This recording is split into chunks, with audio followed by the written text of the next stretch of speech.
오늘부터는 요한계시록을 한 장씩 살펴보도록 하겠습니다. 요한계시록을 연구하기 위해서 찾아오신 성도 여러분에게 하나님의 은혜와 축복이 함께 하시길 간절히 바랍니다. 이제 기도하겠습니다. 하늘에 계신 아버지, 하나님께서 2000년 전에 주신 예언을 살펴보려고 합니다. 주님, 저희의 눈을 열어주시옵소서. 주님의 기이하신 섭리로 저희가 한자리에 모여 있습니다. 하나님의 예언을 펼칠 때 주께서 저희의 마음을 받아주시고 인도해 주시옵소서. 이번 기회에 하나님께서 저희의 마음을 붙잡아 주셔서 예언의 빛을 깨닫고 받을 수 있도록 도와주시옵소서. 저희 인생에서 중요한 전환점이 되는 예언 연구가 될 수 있도록 인도해 주시옵소서. 이 시간 저희 마음에 순결함과 간절함을 주셔서 성령으로 말씀을 살필 수 있도록 축복해 주시옵소서. 예수 그리스도의 이름으로 간절히 기도드립니다. 아멘. 성경에는 두 개의 기둥이 되는 예언서가 있습니다. 하나는 다니엘서이고 다른 하나는 요한계시록입니다. 다니엘서를 1편이라고 한다면 요한계시록은 2편이 됩니다. 요한계시록의 예언은 다니엘서보다 훨씬 더 마지막 시대에 집중되어 있습니다. 요한계시록은 22장으로 되어 있는데 12장부터는 예수께서 재강림하시기 직전에 일어나는 사건들과 또 사탄과 적그리스도의 미혹에 집중되어 있습니다. 그러므로 이 시대를 살아가는 성도들에게 요한계시록이야말로 반드시 살펴보고 이해해야만 하는 책이 되는 것입니다. 우리는 앞으로 이 땅을 떠나서 요한계시록 속으로 들어가게 될 것입니다. 우리가 앞으로 요한계시록을 통해서 보게 될 예언 여행은 이런 방식으로, 이런 순서로 진행될 것입니다. 계시록 1장에서 우리는 하늘 성소에서 봉사하시는 그리스도의 모습을 보게 될 것입니다. 7 금초대 사이를 거니시면서 지상에 있는 교회와 성도들을 돌보시고 보살피는 그리스도의 모습을 보게 될 것입니다. 그리고 나서 계시록 2장과 3장으로 가서 우리는 7 교회의 예언을 보게 됩니다. 7 교회의 예언을 통해서 우리는 기독교회와 성도들이 걸어온 길을 살펴볼 것이고 또 사탄이 하나님의 교회와 백성들을 공격하는 장면을 보게 될 것입니다. 그 성도들이 흘린 피와 희생을 보게 될 것인데 우리는 그 속에서 참된 경건이 무엇인지 확인하게 될 것입니다. 우리는 7 교회 예언에서 마지막 시대의 교회 모습을 보게 될 것입니다. 요한계시록이 말하는 현대 기독교의 모습이 그 안에 자세하게 드러나 있습니다. 큰 충격을 받게 될 것입니다. 계시록 4장에서 우리는 하늘로 올라가게 될 것입니다. 거기서 하나님의 보좌의 모습과 그 앞에서 이루어지고 있는 일들을 보게 될 것입니다. 계시록 5장에서 우리는 예수께서 하나님께로부터 두루마리를 받으시는 장면을 보게 될 것입니다. 예수께서 두루마리에 인을 떼실 때마다 하나님의 비밀이 펼쳐지는 모습을 보게 됩니다. 계시록 6장에는 7인 예언이 나오고 계시록 7장에는 마지막 시대의 의인들을 상징하는 14만 4천인이 등장합니다. 14만 4천인이 언제 그리고 어떻게 준비되는가를 우리가 보게 될 것입니다. 계시록 8장과 9장에서 우리는 7 나팔 예언을 보게 될 것입니다. 그리고 계시록 12장에 가서 우리는 하나님의 성도들이 사탄의 공격을 피해서 신대륙 미국으로 피신하는 기이한 모습을 보게 될 것입니다. 미국이 마지막 시대에 어떤 역할을 하게 될 것인지를 확인하게 될 것입니다. 요한계시록 13장에서는 두 짐승이 연합해서 짐승의 표를 온 세상에 강요하는 모습을 보게 될 것입니다. 놀라운 장면이 거기에 펼쳐집니다. 그때 수많은 사람들이 순교당하고 죽을 것인데 대부분의 사람들은 사탄의 강압에 굴복해서 짐승의 표를 받게 될 것입니다. 요한계시록 13장부터는 아직 이루어지지 않고 남아있는 4가지 예언 속으로 들어가게 됩니다. 계시록 13장에서 우리는 짐승의 환란이 어떻게 일어날 것이며 그것이 지금 어떤 모습으로 준비되어 가고 있는지 보게 될 것입니다. 짐승의 표 환란은 지구에서 역사가 시작된 이래 가장 큰 환란이 될 것입니다. 지구 전체에서 짐승의 표가 강요될 것입니다. 놀라운 사실이 있습니다. 그런데 그것은 그 마지막 환란을 통해서 복음이 세상 끝까지 전파된다는 것입니다. 느부갓네살 왕의 우상이 세워지고 풀무불 환란이 왔는데 그 환란을 통해서 다니엘과 세 친구들이 믿었던 복음이 온 바벨론 전체에 퍼져 나갔던 것처럼 그런 역사가 마지막 때 한 번 더 반복될 것입니다. 짐승의 우상이 세워지고 큰 환란이 일어날 것인데 하나님께서는 그런 상황을 이용해서 복음을 온 세상에 전파하시는 역사를 이룰 것입니다. 계시록 13장에는 짐승의 환란이 일어나고 계시록 14장에는 짐승의 우상에게 경배하지 않고 짐승의 표를 거절하는 성도들의 모습이 나옵니다. 요한계시록은 그들을 가리켜서 14만 4천인이라고 부르고 있습니다. 사도 요한은 그들을 보면서 그들은 하나님의 계명을 지키는 자들이라고 기록했습니다. 우리는 그들이 어떤 신앙을 갖고 있으며 어떻게 짐승의 표를 거절하게 되는지 자세하게 들여다볼 것입니다. 사랑하는 성도 여러분, 지금부터 짐승의 표 환란을 한번 머릿속으로 상상해 보시기 바랍니다. 적그리스도와 거짓 선지자들이 나타날 것입니다. 그리고 그들이 온 세상을 깜짝 놀라게 하는 큰 이적을 일으킬 것입니다. 요한계시록은 그들이 하늘에서 불이 내려오는 이적을 일으킬 것이라고 말하고 있습니다. 그때 사람들은 여기에 엘리야가 나타났다라고 소리칠 것입니다. 온 세상이 거짓 이적을 보면서 열광할 것입니다. 바로 그런 분위기 하에서 짐승의 표 환란이 일어나는 것입니다. 강력한 핍박과 죽음에 대한 두려움이 성도들을 압박할 것입니다. 바로 그런 상황에서 하나님의 말씀과 계명을 지키기 위해서 목숨을 내놓는 충성스러운 그리스도인들이 나타나게 될 것이라고 사도 요한은 예언하고 있는 것입니다. 그들 중 어떤 사람들은 법정에 서게 될 것이고 어떤 사람들은 순교당하게 될 것입니다. 온 세상이 그들을 주목할 수밖에 없는 그런 환경이 조성되는 것입니다. 그들이 왜 짐승을 따르지 않고 짐승의 표를 거절하는지가 신문과 뉴스에서 발표될 것입니다. 온 세상의 뉴스 매체들이 그들이 말하는 일거수일투족을 보도하게 될 것입니다. 온 세상은 놀라운 눈으로 그들을 바라볼 것입니다. 이런 상황 속에서 하나님의 충성스러운 증인들이 작은 소리로 진리를 말할지라도 큰 외침이 돼서 온 세상에 전파될 것입니다. 하나님을 믿는다는 것이 무엇이며 적그리스도가 누구이며 그들이 어떤 미혹으로 사람들을 미혹하고 있는지 기만하고 있는지 드러나게 될 것입니다. 그때 복음이 땅끝까지 전파될 것입니다. 그들의 증언과 신앙을 통해서 지구에 사는 각 사람들은 누구의 편에 설 것인가를 결정하게 될 것입니다.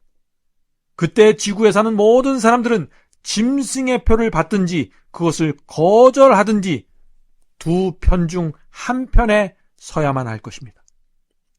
요한계시록의 예언 여행이 이 장면에 이르게 되면은 우리는 누가 하나님의 인을 받을 것인가, 또 누가 짐승의 표를 받을 것인가를 확인하게 될 것입니다. 왜냐하면 지구에 사는 모든 사람들이 자신의 운명을 결정하게 되기 때문에 그런 것입니다. 모든 사람들이 자신의 운명을 결정하고 나면 그때 하늘에서 심판이 맞춰지게 될 것입니다. 누가 의인이고 누가 악인인지 결정될 것입니다. 하늘에서 일방적으로 은혜의 시간을 끝마치는 것이 아닙니다. 지구에 사는 사람들 각자가 자신의 운명을 결정했기 때문에 하늘에서 은혜의 시간을 끝마치게 되는 것입니다. 하나님께서 인류에게 허락하신 은혜의 시간이 최종적으로 맞춰지게 되면은 7 재앙이 지구의 이곳저곳에 떨어지게 될 것입니다. 요한계시록 16장에 7 재앙이 나오는데 7 재앙이 내리기 시작하면은 그때 우리는 누가 악인인지 확인하게 될 것입니다. 어떻게 확인하게 될까요? 왜냐하면은 7재앙은 짐승의 표를 받은 악인들에게만 내릴 것이라고 말하고 있기 때문에 그렇습니다. 하나님의 자비가 섞이지 않는 7재앙을 받게 되는 그 악인들의 고통과 신음소리가 지구를 진동하게 될 것입니다. 하늘에서 심판이 끝났고 모든 사람들의 구원과 멸망이 결정되었음에도 불구하고 그 사실을 모르는 이 땅의 사람들은 여전히 시집가고 장가가면서 늘 하던 대로 살아가게 될 것입니다. 노아 홍수 때와 똑같은 일들이 반복되는 것입니다.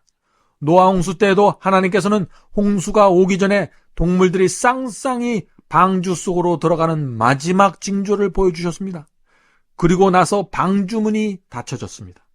의인들은 방주 안으로 들어갔고 악인들은 방주 밖에 남겨졌죠. 분명한 분리가 이루어졌고 은혜의 시간은 그때 끝났습니다. 그리고 나서 일주일 후에 하늘에서 비가 내리면서 홍수 심판이 임했습니다.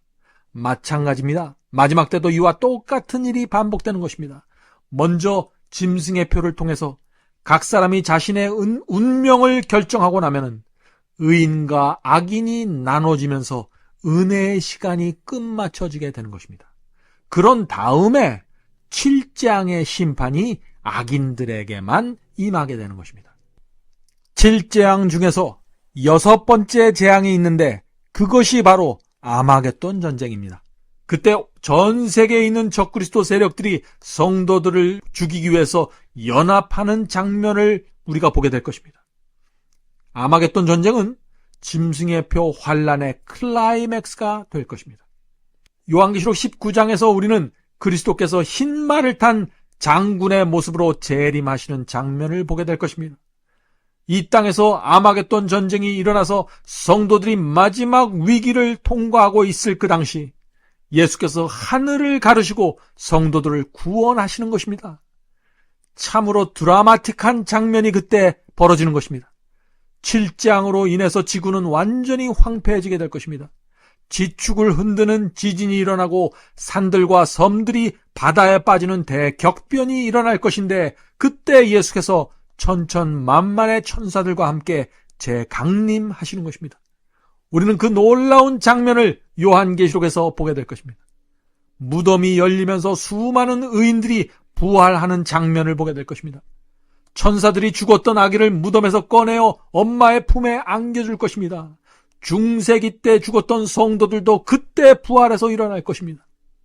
또한 우리는 짐승의 환난과 7재앙을 통과하고 살아서 예수 그리스도의 재림을 맞이하는 성도들이 어떤 사람들인지 보게 될 것입니다. 그들의 믿음과 신앙에 대해서 우리가 살펴보게 될 것입니다.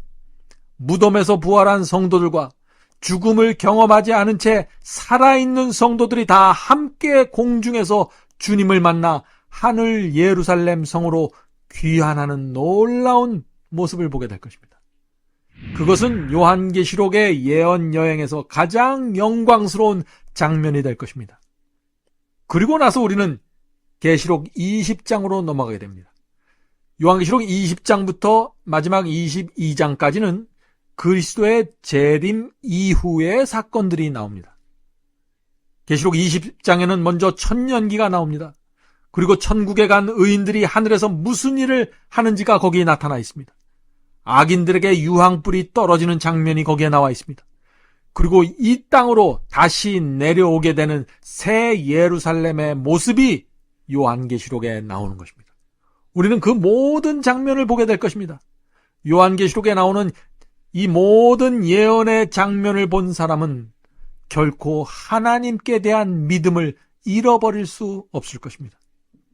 사랑하는 성도 여러분, 이번 요한계시록의 예언 여행에 끝까지 참석하시길 제가 간절히 바랍니다. 어쩌면 여러분의 인생에서 가장 귀중한 기회가 될 수도 있는 이번 여행을 끝까지 함께 하시기를 제가 촉구합니다. 이번 예언 여행에서 목격한 모습을 마음 깊숙이 우리가 담아둘 수만 있다면 앞으로 우리의 생에는 놀라운 능력이 함께할 것입니다. 지금까지 살아온 것과는 전혀 다른 모습으로 생각하고 계획하고 행동하게 될 것입니다. 왜냐하면 하나님의 비밀을 보았기 때문이죠. 하나님의 비밀을 본 사람과 보지 못한 사람 사이에는 분명한 차이가 날 수밖에 없는 것입니다. 우리 스스로의 힘으로는요, 결코 그런 변화의 삶을 살 수가 없습니다. 그러나 말씀과 예언이 우리의 마음을 채울 때 우리에게 계시의 눈이 생기고 비전이 생기면서 우리의 삶은 자연스럽게 변화될 것입니다. 매시간 기도하는 마음으로 예언의 말씀을 대하게 되길 바랍니다. 다니엘서에서 말씀드렸던 것처럼 거의 모든 예언들이 이미 성취되었습니다.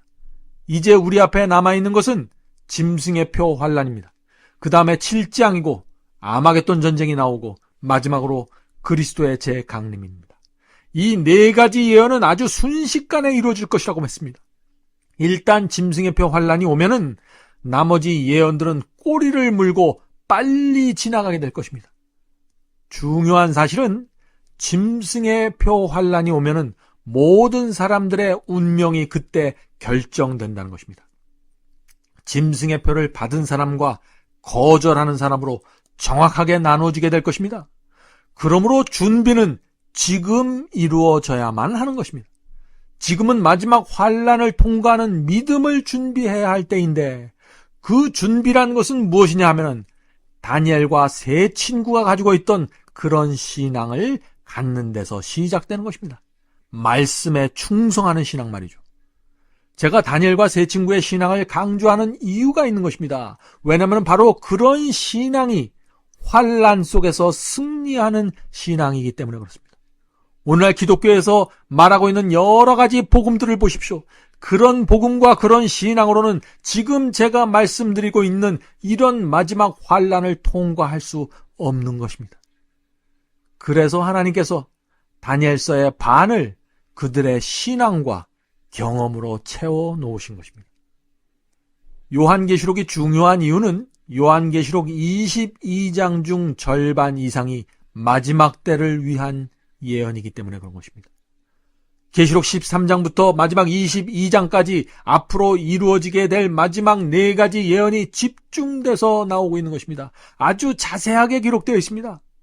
우리가 요한계시록을 반드시 공부해야 하는 이유가 바로 여기에 있는 것입니다. 요한계시록을 공부하지 않으면 우리 앞에 남아있는 그 네 가지 예언이 언제 어떻게 이루어지게 되는지 전혀 알 수가 없습니다. 그것이 이루어지는데도 그 예언이 이루어지고 있는지조차도 모르게 될 것입니다. 하늘과 바다와 땅에서 나타나고 있는 재림의 징조, 세상에서 이루어지고 있는 징조들, 그리고 지금 기독교의 안에서 이루어지고 있는 징조들을 볼 때마다 우리의 눈으로 남아있는 그 네 가지 예언이 이루어지는 모습을 보게 될 것이라는 믿음을 갖게 됩니다. 그리스도의 재림을 우리 눈으로 보게 될 것이라는 말씀입니다. 이런 중요한 순간에 사탄의 미혹에 넘어가지 않고 하나님의 편에 정확하게 서기 위해서 우리가 요한계시록을 공부하는 것입니다. 그분께서 드는 깃발을 따라서 정확하게 움직이고 따라가기 위해서 요한계시록을 살펴보는 것입니다. 요한계시록에 나오는 수많은 성도들은 그 당시에 자신들이 살고 있던 시대의 사람들과는 전혀 다른 생각을 하고 전혀 다른 결정을 하면서 살았던 사람들입니다. 우리도 마지막 시대를 위한 예언을 공부하고 나면은 이 세상에 있는 대부분의 사람들과 다른 방향으로 움직이고 결정해야 한다는 사실을 깨닫게 될 것입니다. 요한계시록은 마지막 때 세상과 교회가 심하게 어두워질 것을 예언하고 있습니다. 경제적으로도 아주 어려워질 것을 예언하고 있습니다. 오직 말씀 위에 서는 믿음을 가진 자들만 주께서 인도하시는 길을 끝까지 따라가게 될 것입니다. 하늘 성소를 모르면은요, 요한계시록을 정확하게 이해할 수가 없습니다. 요한계시록 1장은 하늘 성소에서 봉사하시는 그리스도의 모습이 나옵니다. 7 금초대 사이를 거니시면서 지구에 있는 교회들을 돌보고 인도하는 장면이 나오죠. 그리고 그 장면에 이어서 7 교회의 예언이 나오게 되는 것입니다. 또 계시록 4장에서도 하늘 성소의 지성소에 계신 하나님의 보호자가 나옵니다. 성소가 요한계시록 이곳 저곳에서 계속 나오는 것입니다. 요한계시록 11장에도 하늘 성소가 나오죠. 계시록 11장 19절입니다. 이에 하늘에 계신 하나님의 성전이 열리니 성전 안에 하나님의 언약궤가 보이며. 자, 여기에 나오는 성소는 어디일까요? 지성소를 말하는 것입니다.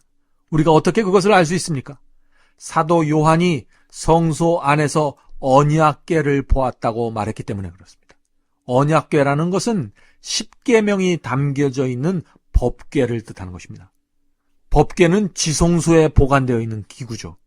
그러므로 이 장면은 사도 요한이 지성소에 있는 법궤를 지금 본 것입니다.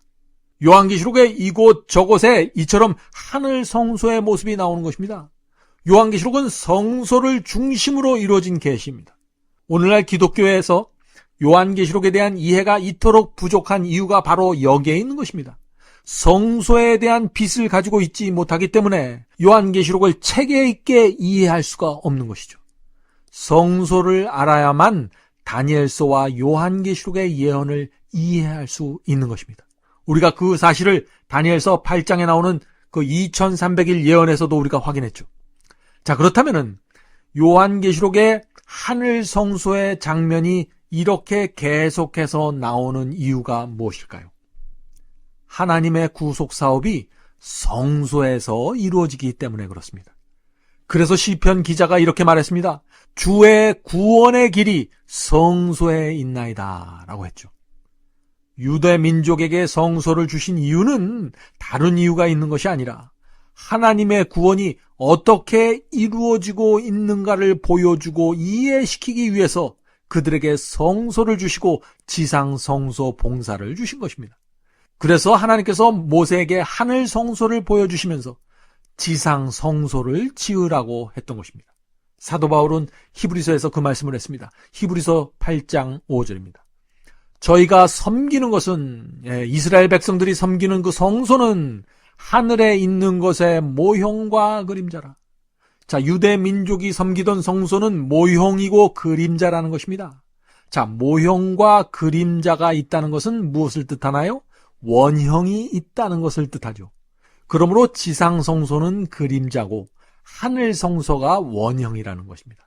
지상 성소는 모형이고 하늘 성소가 원형이라는 것입니다. 계속해서 말씀 읽겠습니다.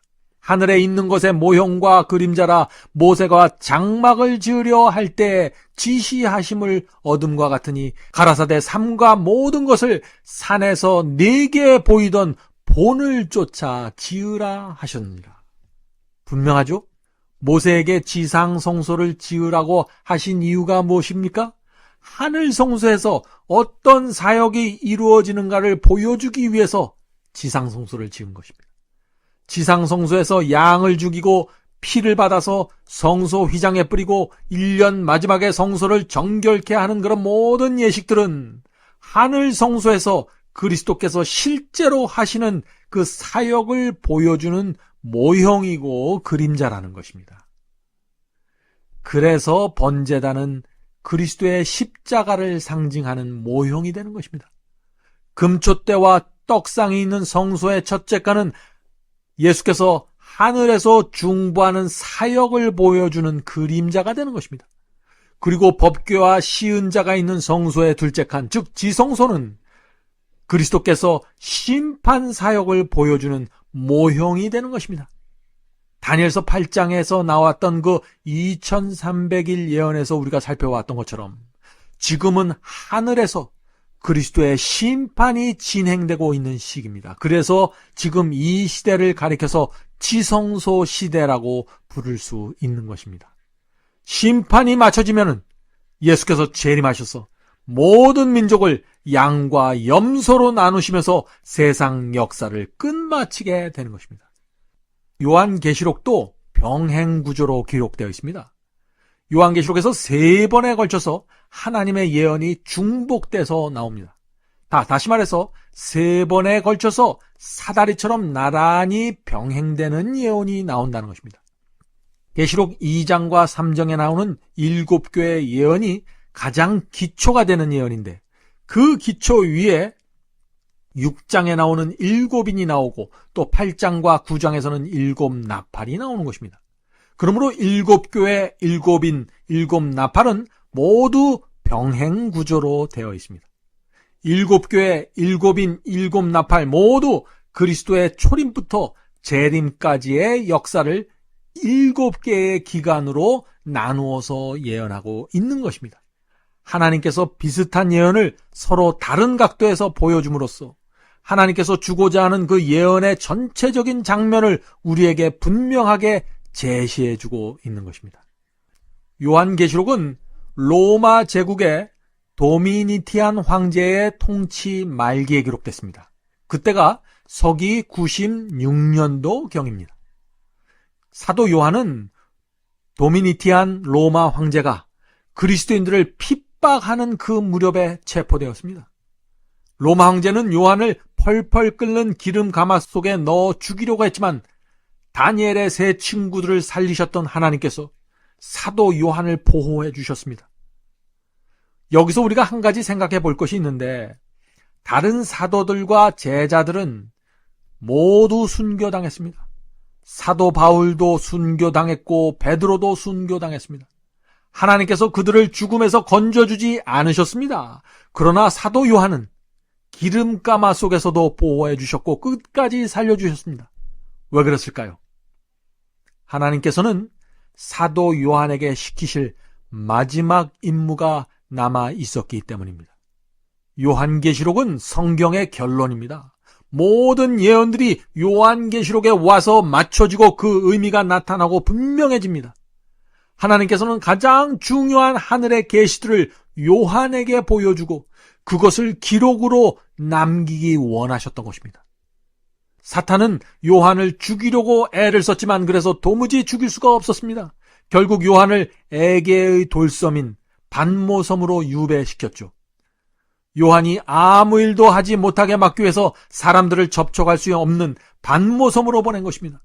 그러나 사도 요한은 그곳에서 누구의 간섭도 받지 않은 상태에서 요한계시록을 기록하는 일에 집중할 수 있었습니다. 이것이 하나님의 섭리입니다. 그러므로 고난과 환난이 올 때 기억하시기 바랍니다. 하나님께서 그 기회를 통해서 당신의 기이한 섭리를 이루실 수 있다는 사실을 말이죠. 자, 계시록으로 들어가겠습니다. 계시록 1장 1절입니다. 예수 그리스도의 계시라. 이는 하나님이 그에게 주사, 예수님에게 주사 반드시 속히 일어날 일들을 그 종들에게 보이시려고 그의 천사를 그 종 요한에게 보내어 알게 하신 것이라. 자, 요한에게 계시를 주신 분은 하나님이시라고 여기 말씀하고 있습니다. 성경 66권 중에서 요한계시록처럼 기록의 출처를 하나님으로 밝히고 있고 또 이 기록이 그리스도의 계시라고 밝혀놓은 책은 없습니다. 그만큼 요한계시록은 중요한 책입니다. 요한계시록의 중요성은 계시가 전달되는 과정에서도 그대로 나타납니다. 자, 요한계시록 1장 1절을 보면은요, 하나님께서 예수님께 계시를 주셨습니다. 그리고 예수께서 천사들에게 계시를 전달했습니다. 그 다음에 천사가 다시 요한에게 보여주었고 요한은 자신이 본 장면을 기록했는데 그것이 바로 요한계시록입니다. 자, 여기서 우리는 한 가지 의문을 가질 수 있죠. 하나님께서는 왜 계시를 직접 요한에게 주면 되는데 왜 이렇게 여러 단계를 거쳐서 요한에게 계시를 주셨을까요? 왜냐하면은 요한이 기록해야 할 계시가 그만큼 중요하기 때문입니다. 하나님으로부터 시작해서 천사들까지 하늘의 모든 존재들이 요한에게 줄 계시가 무엇인지 정확히 알아야만 했던 것입니다. 그래야만 하늘의 모든 존재들이 한 마음과 한 뜻으로 하나님의 구속의 계획을 이해하고 사탄과의 전쟁에 참여할 수 있기 때문에 그런 것입니다. 하나님께서는 사탄과 펼쳐지는 이 전쟁에서 반드시 승리해야만 합니다. 왜냐하면 이 전쟁의 승패에 하늘과 우주의 지배권이 달려있기 때문에 그런 것입니다. 누가 이 우주를 지배할 것인가가 바로 이 요한계시록 속에서 이루어지는 계시와 예언 속에 나타나 있는 것입니다. 그러므로 우리는 절실한 마음으로 요한계시록을 연구해야 합니다. 그렇지 않으면은 계시를 주시는 하나님의 그 절박한 심정을 느낄 수도 없고 이해하지도 못하게 되는 것입니다. 오늘날 많은 그리스도인들이 예언을 공부하면서 그 삶이 변화되지 못하는 이유가 어디 있을까요? 바로 여기에 있는 것입니다. 절실한 마음으로 예언을 살피지 않는 것입니다. 절박한 심정으로 그 예언을 받아들이지 않는 것입니다. 예언 속에 나타나 있는 하나님의 심정을 느껴야 하나님의 마음이 우리에게 전달되어 우리의 삶이 변화될 수 있는 것입니다. 자, 계시록 1장 2절로 넘어가겠습니다. 계시록 1장 2절입니다. 요한은 하나님의 말씀과 예수 그리스도의 증거 곧 자기의 본 것을 다 증거하였느니라. 자, 이 말씀에서 중요한 것은 예수 그리스도의 증거입니다. 예수 그리스도의 증거가 무엇일까요? 그것은 요한이 본 것이라고 했습니다. 예수 그리스도의 증거 곧 자기의 본 것이라고 했으니까 말이죠. 자, 그렇다면 요한이 본 것이 무엇입니까? 그것은 예수께서 주신 계시와 예언이죠. 그러므로 요한계시록에 나오는 그 예수의 증거라는 이 표현은 하나님께서 주신 계시와 예언을 뜻하는 것입니다. 예수의 증거는 하나님께서 주신 계시와 예언을 뜻하는 것입니다. 성경의 다른 곳에서는 예수의 증거가 다른 의미로 사용될 수도 있습니다. 그러나 요한계시록에 나오는 예수의 증거는 반드시 하나님께서 주시는 예언과 계시로 해석해야 되는 것입니다. 우리는 그 사실을 요한계시록 19장에서도 확인할 수 있습니다. 내가 사도 요한을 말하는 것입니다. 자, 사도 요한이 그 발 앞에 엎드려 경배하려 하니 그가 나더러 말하기를 나는 너와 및 예수의 증거를 받은 내 형제들과 같이 된 종이니 삼가 그리하지 말고 오직 하나님께 경배하라. 예수의 증거는 대언의 영이라 하더라. 이 대언의 영은 영어 성경에 보면은요, The Spirit of Prophecy라고 되어 있습니다. 다시 말해서 예언의 증거란 예언을 이해하고 깨닫는 영이라는 뜻입니다. 예수의 증거가 뭐라 그랬습니까? 예언을 이해하고 깨닫는 영을 가지고 있다는 것입니다. 자, 우리가 이런 이해를 가지고 요한계시록 12장 마지막 절을 보면은요, 거기서 중요한 빛을 우리가 볼 수 있게 됩니다. 요한계시록 12장은 마지막 시대에 나타나는 그 하나님의 백성들이 누구인지를 정확하게 설명하고 있습니다. 자, 계시록 12장 17절 보겠습니다. 용이 여자에게 분노하여 돌아가서, 여기서 용은 사탄이죠. 사탄이 여자에게 분노하여 돌아가서, 자, 여자를 공격하기 위해서 가는 것입니다. 이 여자란 마지막 시대에 나타나는 하나님의 백성들, 하나님의 교회를 뜻하는 것입니다. 용이 여자에게 분노하여 돌아가서 그 여자의 남은 자손 곧 하나님의 계명을 지키며 예수의 증거를 가진 자들로 더불어 싸우려고 바다 모래 위에 섰더라. 이 말씀에서 우리는 마지막 시대의 용의 공격 목표가 되는 하나님의 백성들에게 있는 특별한 두 가지 특징을 보게 되는 것입니다. 자, 첫 번째 특징이 무엇이라고 했습니까? 그들은 하나님의 계명을 지킨다고 했습니다. 두 번째 특징은 무엇이나요? 그들은 예수의 증거를 가지고 있다고 했습니다. 우리가 앞에서 살펴봤던 것처럼 예수의 증거는 하나님께서 주신 계시와 예언입니다. 그러므로 마지막 시대에 나타나는 하나님의 백성은 예언에 대한 성서적인 빛을 가지고 있는 사람들이라는 것이죠. 예수의 증거를 가지고 있다는 것은 하나님의 계시와 예언을 해석하고 깨닫는 영을 가지고 있는 사람들이라는 것입니다. 자, 여기서 우리는 한 가지 질문을 할 수 있습니다. 그 질문은 이것입니다. 왜 마지막 시대 예언에 대한 빛을 가지고 있어야만 하나님의 그 백성이 될 수 있습니까? 라는 질문이죠. 이것은 굉장히 중요하지만 이 질문에 대한 대답은 아주 간단합니다. 마지막 시대에 벌어지는 선과 악의 전쟁에서 하나님의 편에 서려면은 또 사탄의 기망과 적그리스도의 미혹이 무엇인지를 밝히고 경고하려면 반드시 하나님의 계시와 예언에 대한 빛을 가지고 있어야 합니다. 하나님의 예언을 해석할 수 있어야 합니다. 예언을 모르면 빛과 어둠을 분별할 수 없고 하늘의 세력과 지옥의 세력을 분별할 수 없는 것입니다. 그러므로 마지막 시대에 사는 우리가 다니엘서와 요한계시록을 공부해서 예언의 빛을 받고 그 말씀대로 살아가면은 바로 그것이 계시록 12장 17절에 나오는 마지막 시대의 그 성도들이 되는 것입니다. 우리가 마지막 시대에 나타날 것이라고 예언되어 있는 그 하나님의 참 백성 남은 무리에 속하게 되는 것입니다. 얼마나 놀라운 특권입니까? 우리는 이번 예언 연구를 통해서 계시록 12장에 말세에 나타날 것이라고 예언되어 있는 바로 그 백성이 될 수 있는 것입니다. 계시록 1장 3절, 이 예언의 말씀을, 요한계시록이죠, 이 예언의 말씀을 읽는 자와 듣는 자와 그 가운데 기록한 것을 지키는 자는 복이 있나니 때가 가까움이라. 요한계시록을 연구하는 것이 우리에게 복이 있는 이유가 무엇이라고 했습니까? 때가 가깝기 때문에 우리가 복을 받게 되는 것이에요. 그런데 예언의 말씀을 읽고 듣는 자가 복이 있다고 했습니까? 아닙니다. 읽고 듣고 지키는 자가 복이 있다고 했습니다. 왜 그럴까요?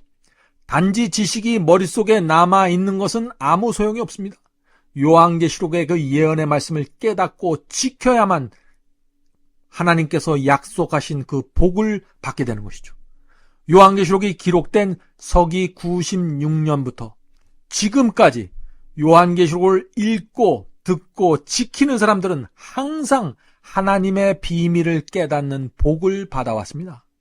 그러나 지금은 말세이기 때문에 지금 이 시대의 예언의 말씀을 읽고 듣고 지키는 사람들은 그 어느 시대보다도 큰 축복을 받게 될 것입니다. 요한계시록의 후반부는 마지막 시대의 끝을 위해서 기록된 말씀입니다.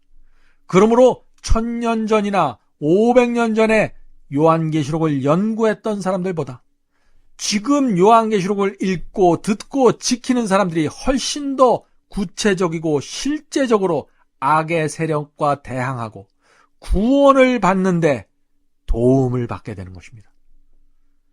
그런데 요즘 기독교인들 중에서 어떤 사람들은 요한계시록을 읽으면 위험하다고 말하죠. 요한계시록은 닫혀진 책이기 때문에 이해할 수 없는 책이라고 말하는 사람들이 있습니다.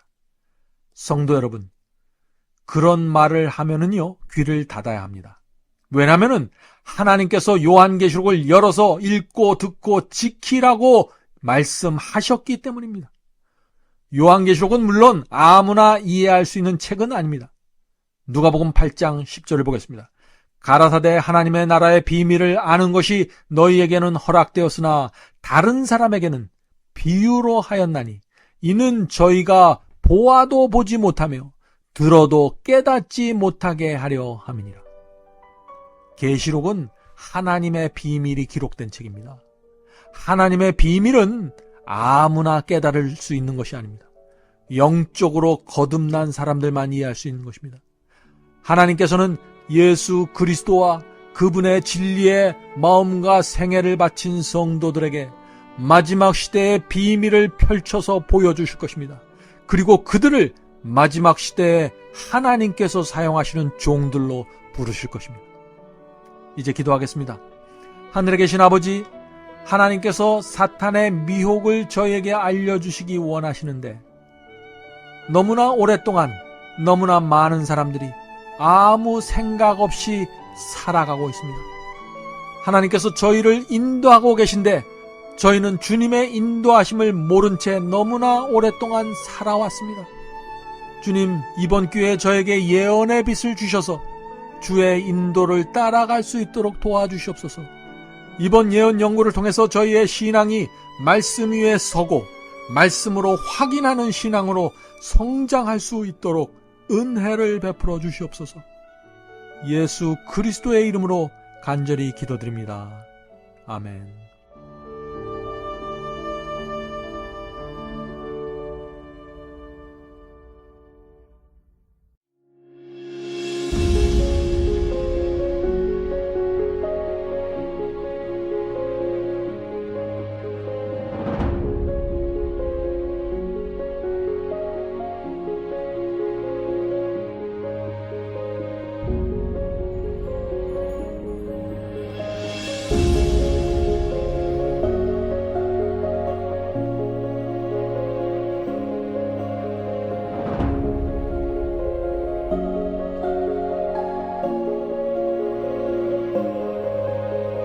있습니다.